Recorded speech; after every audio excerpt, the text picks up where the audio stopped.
Hi, this is Paul. Just wanted to do a little video sort of comparing the media presence and the strategies of Tucker Carlson and Jordan Peterson.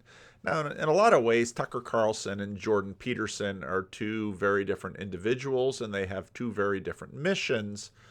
But now that Tucker seems to have landed on Twitter, and again, as I've said before, I've never watched an episode of Tucker Carlson. I don't know that much about him. I find what's happening in the media space, and I found that when I did a couple little conversations, I had that other longer conversation with a few people, sort of talking a little bit about politics and this little corner. That's sort of the angle that I'm interested in. And then, of course, when he got fired from Fox, the big question is, where will he land? And I thought, yeah, he's probably too big for DailyWire Plus. I guess there's some other conservative TV. I don't watch news on TV. I don't have cable television. But, would he land in any of those places? I sort of had the sense that, no, he's going to go independent one way or another, and he's going to do his own thing. So maybe it'll be YouTube. Maybe he'll spin off his own network to sort of compete with all these sort of little conservative upstarts, et cetera, et cetera. And he went to Twitter. Now, I don't necessarily, you got to be a little careful with some of these things. So he did this. He obviously had the first thing at the Heritage Foundation, which may or may not have gotten him fired. And then he had this second video, which was April 26th, which I thought, again, I'd never listened to the guy. The Heritage Foundation video, I thought, okay. There's no stranger to sort of conservative Christian politics and conservative religious beliefs, so whatever. And Kale really gave me a lot of information on that. We had a wonderful conversation about that. And then he shows up on May 9 here on Twitter, and he's back. The news is full of lies, but most of the time it's not exactly right, what you see on TV. And I watched the video, and it just seemed to be, oh, okay, you played a little, yeah, your point about truth is right. If you just watch a little bit on the news, it's not really true context and everything. If you really want to dive into that, go into Jonathan Peugeot's answer, which he has to answer all the time about, well, just play a little bit. I think. And that's what makes a difference in terms of but I think it's important to understand that, because one of the problems of wanting things to be symbolic or only mythological or only archetypal is that then you again have the same. Okay. So Jonathan just did a video, Music and Pattern, which I've listened to a few minutes of. Nate Heil really recommended, so I'll probably listen to it. So, that truth question is a difficult question, but sort of the too long didn't read it from Tucker Carlson's little video was, they're all a bunch of liars out there, and the implication is you can trust me. And it's like, most of the shortcomings you're pointing to that are inherent in the media are also inherent in your media. And very quickly, a whole bunch of commenters basically made that point on Twitter. But I thought about the fact that he is basically using Twitter as a platform, and apparently Elon Musk is, because Twitter has always been sort of marginally viable as a business.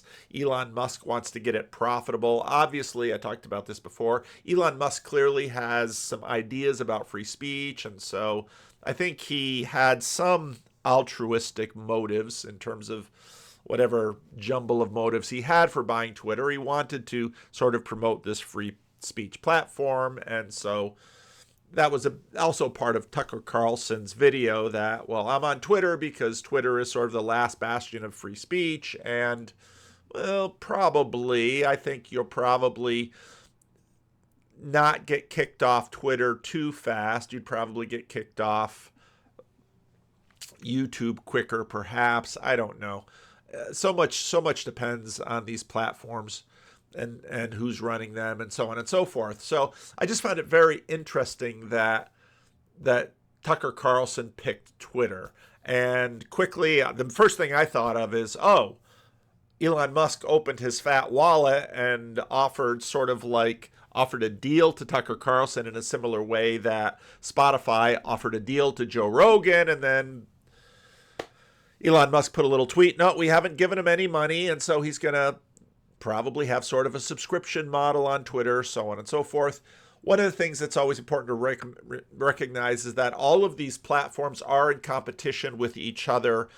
Instagram is in competition with TikTok, which is in competition with YouTube Shorts, and they all have their own audiences and emphases, is in competition with Facebook, and now Twitter wants to get in the act.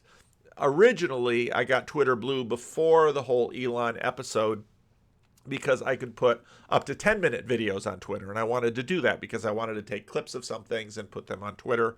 And so, yeah, so Twitter's fine, and now you can put very long videos on Twitter, and you can stream things to Twitter, and that's cool. And now that Tucker Carlson is on Twitter because of the attention, so the video he just put out now, the original video, 24.5 million views. This other video, 25.8 million views. If he does these little 2-3 minute videos, because a bunch of the people that I follow on Twitter follow him, we'll probably get a sense of it. But, yeah, this video, it's just kind of a propagandist video, I thought. And now Jordan Peterson has been with DailyWire Plus for a while now, and I guess my thinking about that has sort of matured. I can very much understand he often says how good the DailyWire people have been to him, and I don't think he means just financially. I think it was a terrific deal for him in that he does get to still own his own content, but DailyWire gets the distribution. A bunch of stuff is still behind the paywall. He had said at one point that the Exodus seminar, at least the first 8, were going to start coming out in April. They have not come out on regular YouTube. So, and I've enjoyed the Exodus seminar. That's quite frankly and then his other podcast things, some of his talks, the extended version, those are really the only things that I've watched on DailyWire. There's not a lot else on DailyWire that really interests me. And I got like a year promotional thing. It wasn't a special thing. It was just one thing on the website. And I signed up for a year. So you pay the year in advance. You pay a little less each month. And I put on my calendar, when the year is over, then I'm going to decide whether or not to re-up with DailyWire Plus. I don't know if I will or not. Just again, a lot depends on what Jordan is using it for and whether he's putting enough content out there that I'm interested in. So then I thought about, okay, should Jordan have maybe done, of course he was on and off Twitter, and before Twitter was bought by Musk, what should Jordan have done if not DailyWire Plus?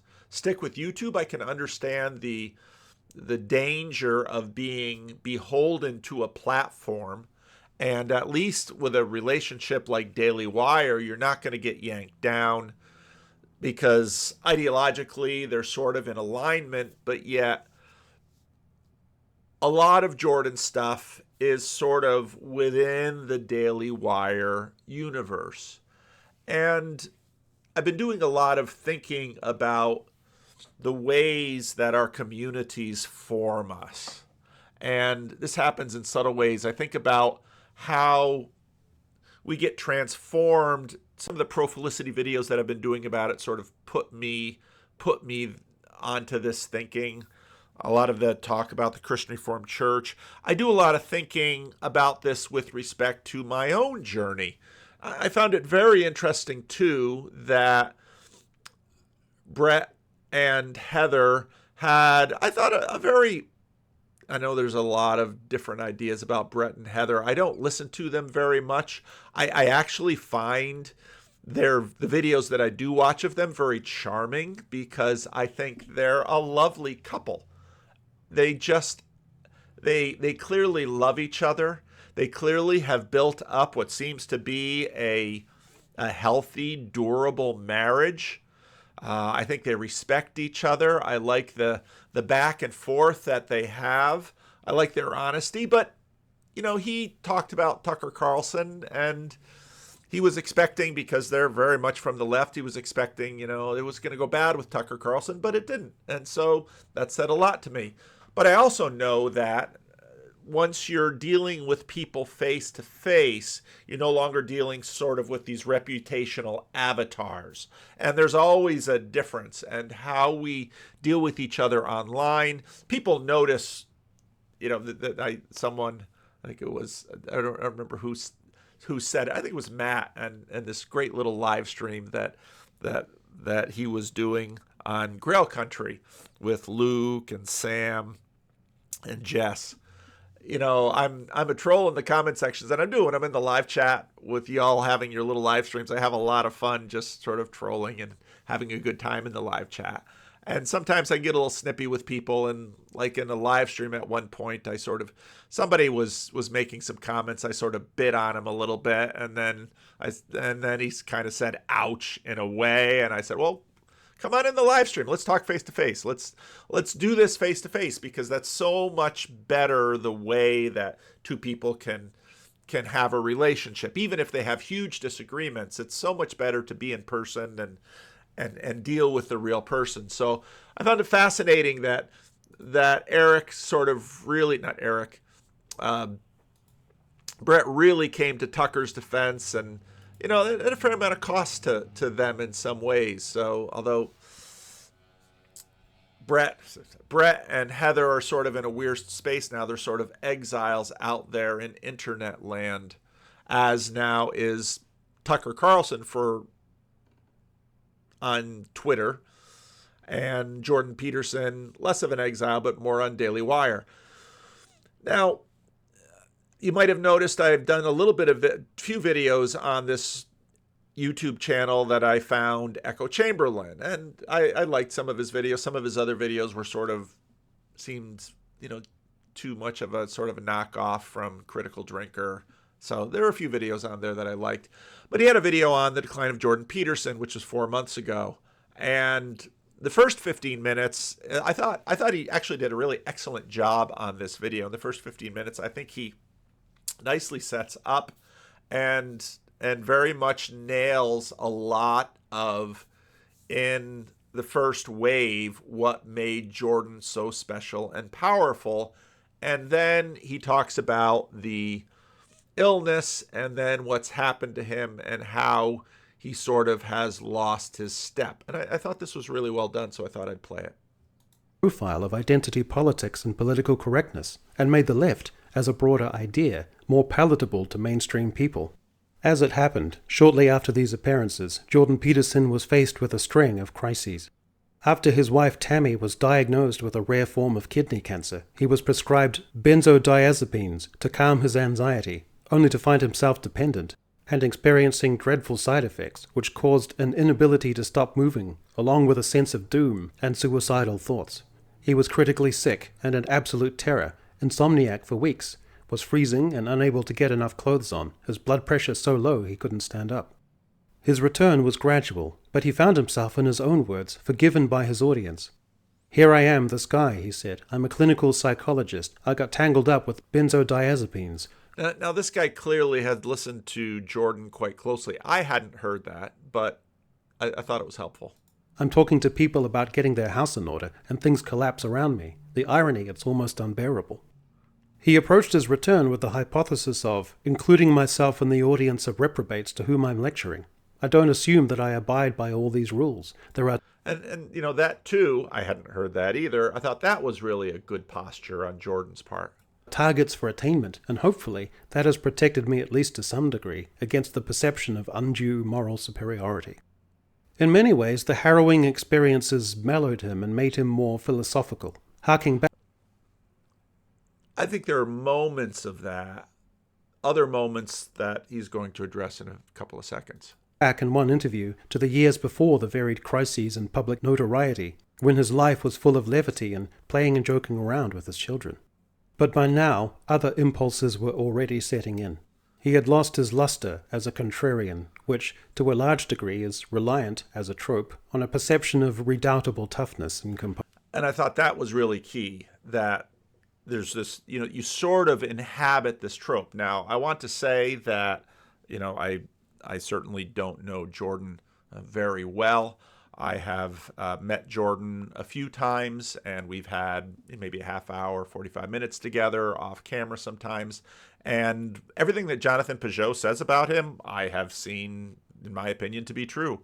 Both times that I've met him, he's been with Tammy, and they're absolutely a lovely couple. And I told them I really love it when they work together, because I think in many ways she sort of softens him. I mean, and it doesn't mean that when you meet him, he's a clinical psychologist. He's very affable. He's very approachable. He's really a wonderful person to meet and spend a little bit of time with. He's very interested. He's very knowledgeable. A lot of those things come through to a degree with the interviews he does. He just sometimes gets a little excited, and I noticed that with the Riley Gaines interview today. There are a few times where you should have let her talk a little bit more. He got excited and off he goes, and we've seen that in his conversations sometimes too.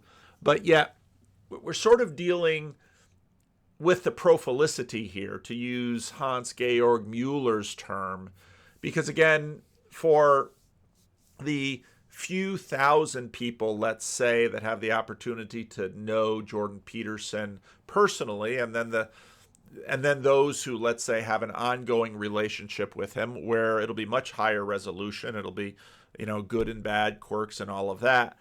The rest of us deal and feed in these media frames. And so, for that reason, Tucker Carlson on Twitter will shape him. I had some conversations about Jordan on Twitter, and that comes up fairly regularly. One of the things I noticed, though, is then some of my friends on Twitter, and not so much. No, actually, some of my colleagues too. Some people who sort of complain, I was teasing Nate Heil about this. Some people who complain about Jordan Peterson on Twitter, Nate Heil can sometimes misbehave on Twitter. There is definitely something of a spirit to the platform that, if you're not really careful and disciplined, can sort of suck you in. And I won't say it possesses you. That word's just a little bit strong. But it very much influences us and brings out our worst side. And I certainly have been guilty of that at times as well. So Tucker Carlson in video on Twitter, we'll see how that goes. Let's see, how much does he tweet? Does he tweet anything besides sort of little promotional videos? And again, that's different from Jordan. Jordan is a real user of Twitter. When Jordan has not delegated his Twitter persona off to someone else. When Jordan Peterson tweets, it's Jordan Peterson tweeting, unlike Pontifex, let's say. So again, I'm interested in the way that these platforms shape us in terms of who we are, and also then the profilicity and how that impacts the relationship on the other side of it. Let's do a little bit more from this video, because again, I thought he made a number of points, quite aptly. Posure. His detractors found sufficient means to relegate him. In some quarters, and I think that too, he worked out a really good. His detractors found sufficient means to relegate him, and that, of course, has been in some ways I think the biggest, when he went to DailyWire, it really set up him being relegated to that corral. Now, personally, I frankly, does he belong there? He doesn't not fit there, but I always see more in Jordan than I don't watch anybody else there. So I watch some Andrew Klavan, and I'm going to be speaking with his son, Spencer.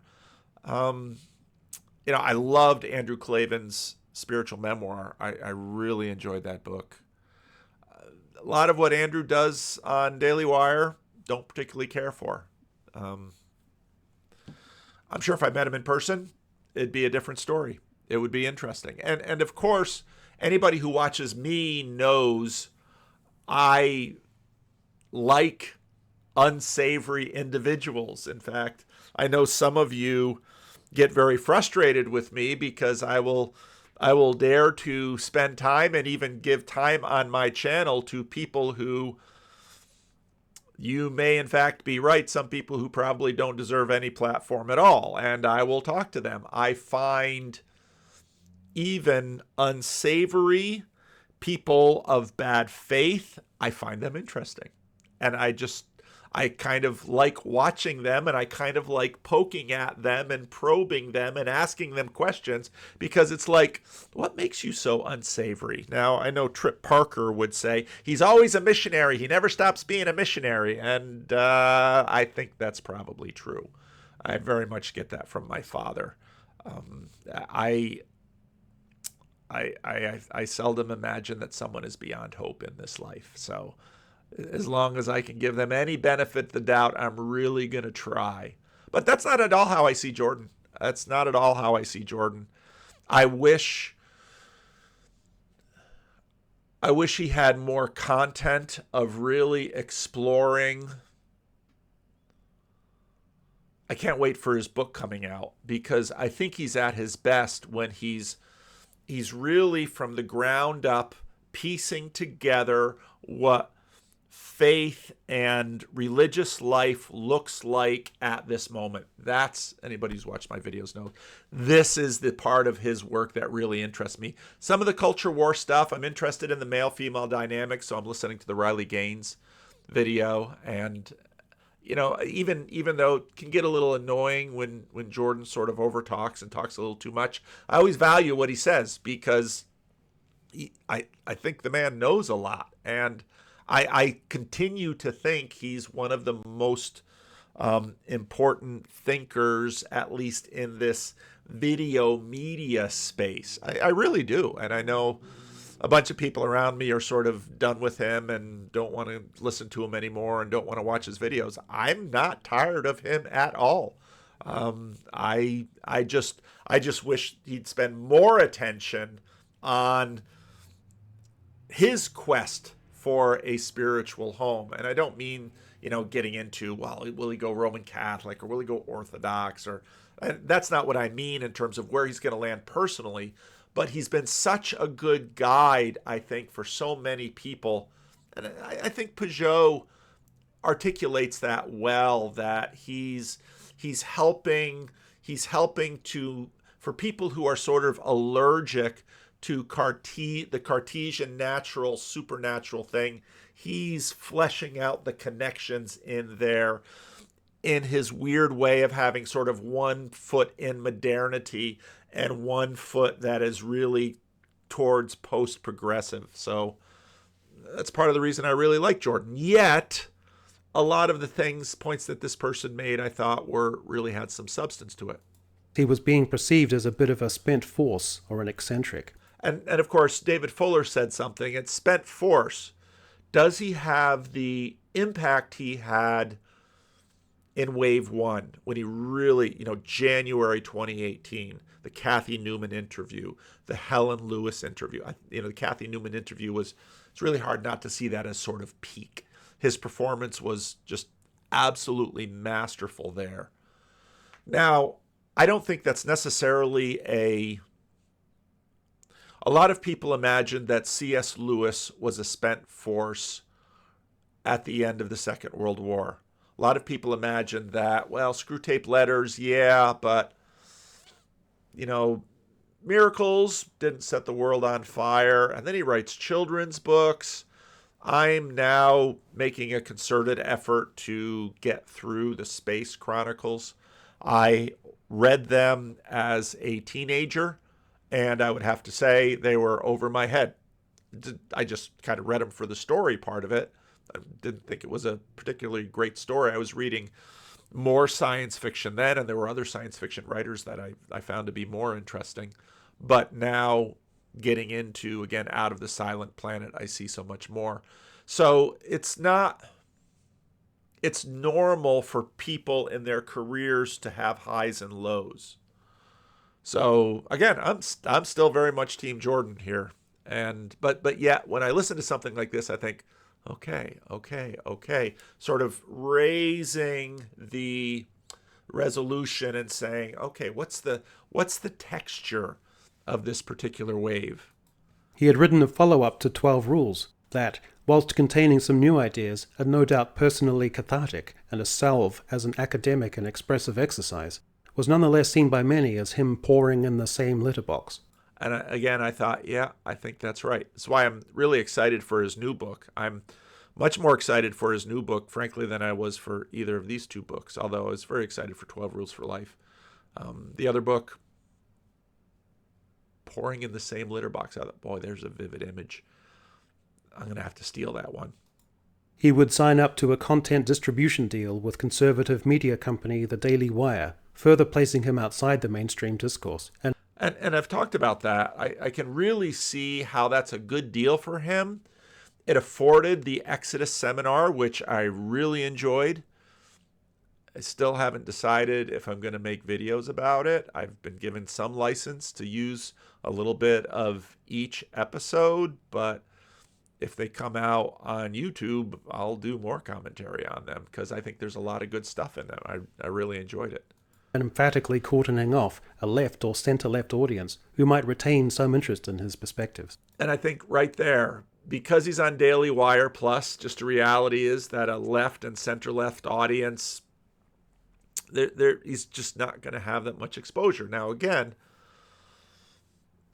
a hit job had been done on him pretty quickly after Kathy Newman, and especially once Kathy Newman tried to do it and really rose in the ranks. But yeah, many people, if you just say Jordan Peterson on the left or center left, they just sort of dismiss.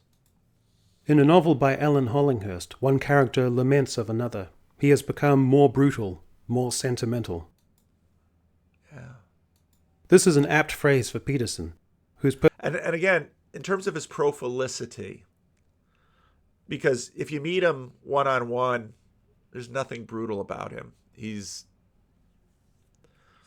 very kind. He's very attentive. And what I said about the first wave in terms of his capacity to pay attention to each individual one at a time, I've never seen anybody more capable of doing that. It was really amazing watching him work those lines in the after events. personality seemed to maximize, with him in interviews coming across as sentimental, maudlin, lachrymose, and easily susceptible to open weeping. To me, at the end of episode 8 and the end of episode 16, you don't lose any points in my book for that, Jordan. I remember when I was young and my mother's father was getting up in age. He had a heart attack. He couldn't read family devotions at the end of a dinner table with us, his grandchildren, and his daughter who lived 4 hours away, and his son-in-law. He couldn't lead family devotions and pray after the meal without breaking down crying. And as a family, especially his daughters, it was sweet. And truth be told, when I see Jordan Peterson break down when he does, it's sweet. It means it shows his heart.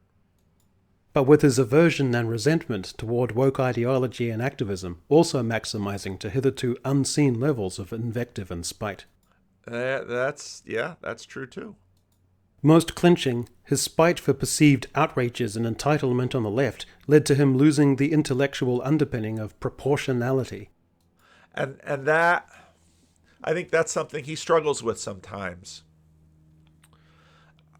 There are some times when I do see him be very proportional, but you've got to listen to, it's always been this case with Jordan, you've got to listen to enough of him to hear it. Part of it, of course, is sort of the clickbait culture on YouTube that, all these salient moments of Jordan owning this and that. But there are many times that he can be more proportionate. Not always on Twitter, but then again, because it's Twitter, it's hard to be proportionate. He lambasts liberal politics in Western democracies, Canada in particular, but his criticisms of autocratic impulses and trends on the right, and America in particular, are dispassionate and nominal. His remarks on... So in other words, does he Does he hug right and punch left? You look for proportionality. And of course, am I too winsome? Do I cuddle left and punch right? Probably some of you will complain I cuddle too much on both sides.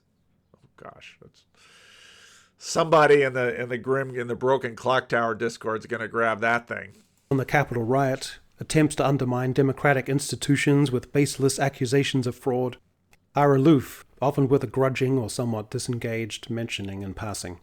For the most part, Peterson now dwells in a limited right-wing and libertarian ecosystem of podcasters and social media. And I think that is the question with respect to platform. And while DailyWire, I think, is more secure than Twitter, but I really think that probably Tucker's quite secure on Twitter. That's sort of the problem, that I think a lot of the reach that he had in 2018, unless things change, he's going to struggle to recapture now. Elon Musk let Peterson back on Twitter after he had been suspended for refusing to stop misgendering and dead-naming actor Elliot Page. Now that he has access to the social media site again, his posts sometimes negatively highlight the plight of young women in Iran and other worthy causes and issues, but are more frequently and dispiritingly close to the banal invective laced with hyperbole, demagoguery, and cheap sarcasm that can be found practically anywhere. And again, something that can be found practically anywhere. It's sort of the beauty, and David Fuller talked about this. I mean, the beauty of Jordan Wave 1 was that first he was fresh and new, and so that you're novel then, and that's obviously an advantage. But the challenge, I think, for him is going to continue to find ways to be fresh and surprising. But now, again, it's a very difficult thing for many of you on map territory, and whether I'm cuddling left or cuddling right when you think I should be punching or avoiding, you've sort of got a sense of me now. He promotes anti-vax theories, retweets climate change denialism, promotes a lecture intended to discuss the, quote, undeniable need for fossil fuels and the toxic underlying nihilism of the climate-concerned left. Describes Now we might be getting some of Echo Chamberlain's bias in this. Canadian plans to make all new cars emissions-free by 2035 as utterly deluded and criminally virtue signaling. He does have some good one-liners, and to think about Canada going all electric. So again, last summer I went up to the Canadian Rockies. There's a lot of road in Canada. There's not a lot of infrastructure. I think, boy, I wouldn't want to have an electric car in Canada. No way. My brother-in-law's from Manitoba. Just go ahead and do YouTube videos on electric cars at 20 below or something. And exclaims, "Keep your damned hands off my car, Justin Trudeau, or face the consequences." Describes the Twitter files. Yeah, it's the or face the consequences. It's like, are you really going to give Justin Trudeau consequences? Is it an overreach? As truly worse than Nixon's Watergate, describes trans youth as adolescents whose pandering, cowardly medical professionals utterly inexcusably castrated them. No, he's describing the medical professionals, not the trans youth. He does care about people. And part of the reason he gets so passionate and sometimes loses some sense of proportionality is he really does care. And labels them sanctimonious butchers. While still popular, his shrunken appeal, maximized resentments, and reactive rather than narrative framing or paradigm-shifting rhetoric has given him the feel. And I thought that was good. More reactive, less paradigm shifting than it was. And again, part of that is a function of novelty. When you're novel, people haven't seen you at all, you are shifting paradigms, but the system, in a sense, then compensates for the novel thing in it. And well, then you sort of have to figure out, okay, Jordan Peterson is a known commodity by more and more people. He continues to grow. And that's really when you get to questions of how is being on one side of this Profilicity, what is this doing to me? We talk about audience capture. There's simply no avoiding the fact that Helen Lewis in this podcast on the gurus had this great phrase about internet poisoning. That really stuck in my mind. And to live in this world, and even just becoming a wealthy man, I would imagine in 2015, 2016, Jordan Peterson pumped his own gas. He had a little bit of visibility on Ontario Public Television, 2015, but he could walk down the street and nobody would know or care necessarily where Jordan lived. People wouldn't stop him. Now, again, as he said to Joe Rogan, most of his contact with people is positive. His life has changed dramatically, and he didn't necessarily ask for it. And I know some of you don't see it this way, but I very much see the loss of his vocations as university professor and clinical psychologist as both a loss to him, a loss to the field. He was a tremendous college professor. He was a tremendous clinical psychologist from everything that I've heard. And the world is poor for him not functioning in those spaces. Now it's towards the end of his career, so is what he's able to do now. And so now, sort of with the other exiles, like Brett and Heather, like Tucker Carlson, what does that mean now? Of a public figure who was largely played out. Occasionally there will be perspectives that almost hauntingly evoke the globe-trotting figure of a few years back. See, every now and then you see something like, oh, there it is again. But his claim to being a mainstream, enduring academic provocateur and contrarian has waned. And that will be the question. What will be his vocation? What platform affords that vocation? Now, I'm sure his contract with DailyWire is, I don't know for how many years. Like Crowder, we don't really know. Is it 3 years? Is it 4 years? At that point, he'll have to reassess, and he'll have to ask himself, is this the best place for me? And I think it comes on both sides. Is this place forming me in terms of who I want to become? Is my profile out there in the world in alignment with what I see my calling and mission is?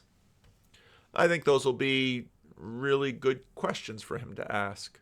And there is little prospect of a third act. You can't say that. If there's one thing about Jordan, there's something quite remarkable and sometimes miraculous about him, his story, and even his family. Again, C.S. Lewis was considered a spent force.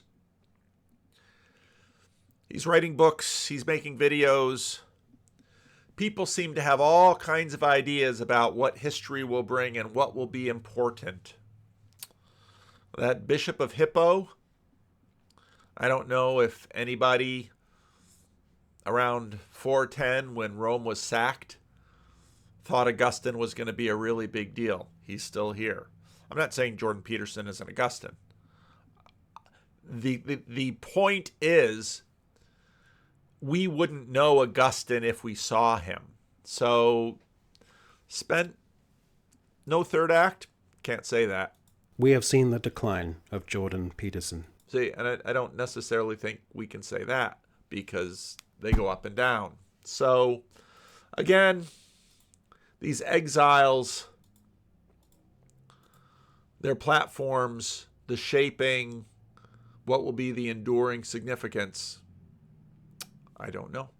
So I'm really curious to hear what you have to say, because especially on these on these individuals, I learn a ton from you. I learn a ton from you. So leave a comment. Let me know what you think.